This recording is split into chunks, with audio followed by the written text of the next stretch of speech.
Brilliant. Hello, everybody. My name is Danielle Phelan, and I'm coming from rainy and cold Sligo in the west of Ireland. So today what I'm going to present, it is a scope and review of the UDL principles embedded in subjects in secondary education. So it is a paper that I've co-written with my supervisors, Dr. Helen Maguire and Dr. Clare Finnegan. Just to give you a little bit of context, I am a lecturer in pedagogics in ATU St Angela's here in Sligo, and I am also a PhD student in the college as well, just finishing off year one. So in the presentation today, sorry, let's move this on. We will look at the rationale and relevance of UDL in secondary education, the research question, the methodology, the key findings, and the implications for future research after the scoping review. So the rationale for my research, the aim of inclusive education, according to Hornby, is to provide all learners with the most appropriate learning environments to reach their best potential. However, our education systems are challenged to become more reactive to student diversity, with today's classroom constituting of students that come from a variety of socioeconomic, cultural, ethnic and learning backgrounds, as well as including students with disabilities and students from the LGBTQ+ community. Despite all this and the calls to react to student diversity, academic achievement is still seen as a determinant of education success within our worldwide education systems. So traditional education systems can not only build barriers for students with disabilities, but it can also build barriers for students for learning without disabilities, limiting students' access to curricula and their ability to express knowledge. According to the Global Monitoring Report, Inclusion in Education, All Means All, it identified UDL as an effective pedagogical strategy for the inclusion of all students. So the rationale for the paper, the research on UDL has focused heavily on higher education to date. UDL literature is in its infancy of introducing and promoting UDL pedagogy in secondary education. And according to Lee et al., there is a dearth of research available in this area. Lee et al. Explained that the promise of the UDL approach will not be fulfilled until the research and literature move to a state where UDL outcomes are assessed and can be measured, showing if success in an inclusive classroom environment was created or not.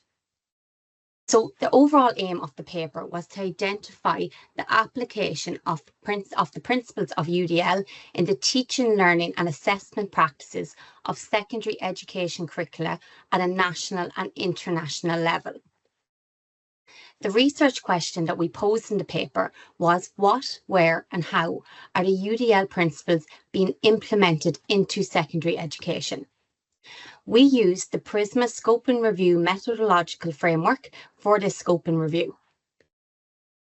So using the PCC framework was used at various intersections of the scope and review process, and it enabled us to identify an inclusion and exclusion criteria and helped us with the literature search strategy, as you can see on the screen, using the Boolean strategy.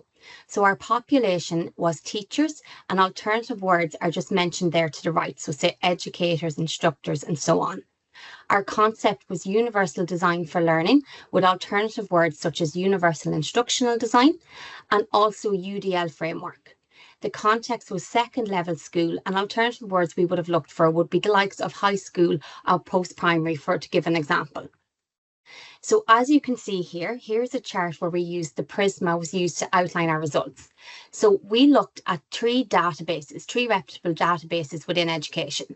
They included EBSCO, GISTOR and SAGE. And in total, in our first initial search, we accumulated 1,912 articles. So we applied an inclusion and exclusion criteria. Our inclusion criteria included scholarly or peer-reviewed academic articles, written in English, published between 2014 and 2024, and there was need for reference to curricula, pedagogy, or within the classroom setting.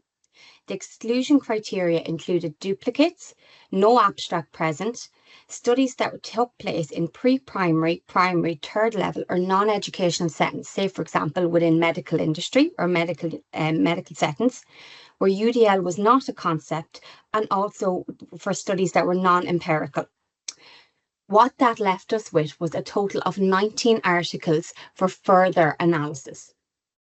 So for result analysis, we use quantitative analysis, which was used by carrying out descriptive statistics when reporting on the characteristics of UDL checkpoints presence.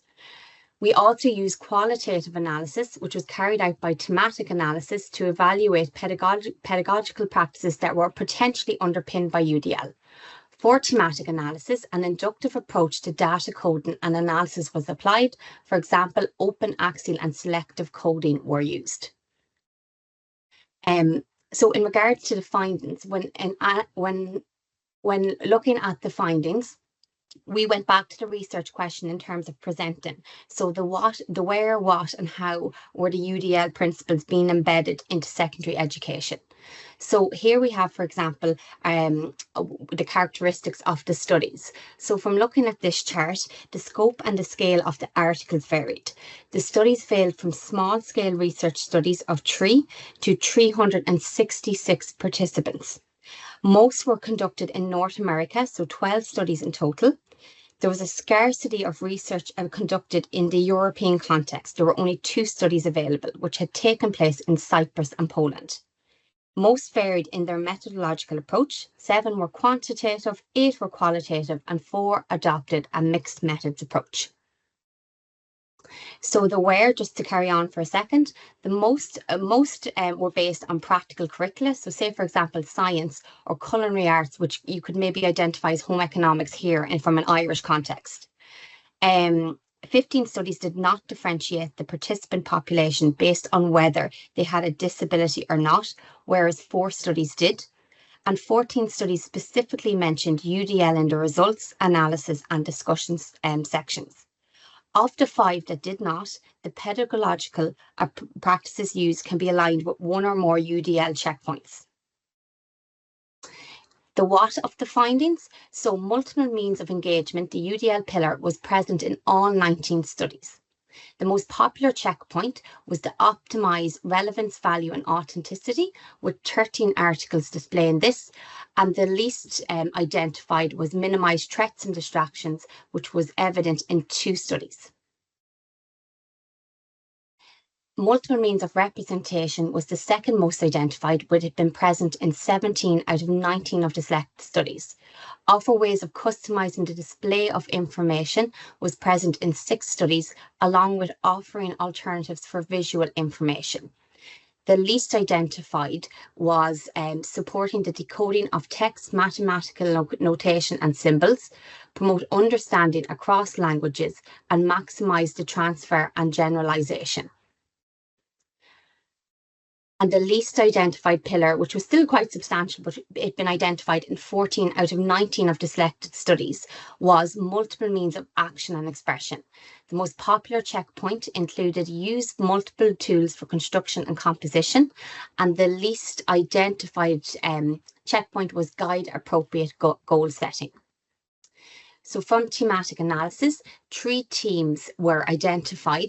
So learning environment was present in 17 of the studies, and the sub-themes that were identified here would have been technology, scaffolding by the teacher, and also variations in learning materials. So say, for example, literacy, speech to text, brainstorms, Lego and dictionaries. Socio-emotional learning was present in 15 out of 19 of the studies. So self-management, self-awareness and relationship skills for students were identified. That would have more so been developed, say, for peer teaching or peer collaboration or peer assessment. And finally, active learning was identified in 10 of the studies through team-based activities, a flipped classroom approach and task-based learning. So conclusions from the studies. While all studies displayed evidence of UDL pedagogical practices, some articles did not specifically identify these as practices as UDL. This could suggest that an awareness of UDL as an inclusive pedagogical framework is lacking in current educational literature, and UDL may be incorporated into teacher practices more frequently than is currently being identified.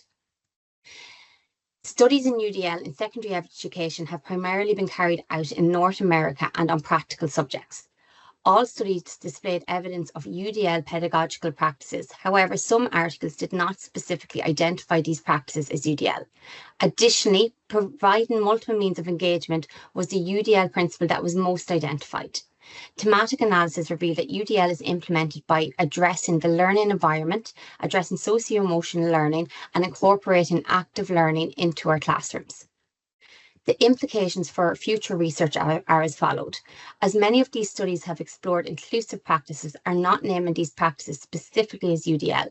This may suggest a need to further bolster awareness of UDL for both educators and researchers.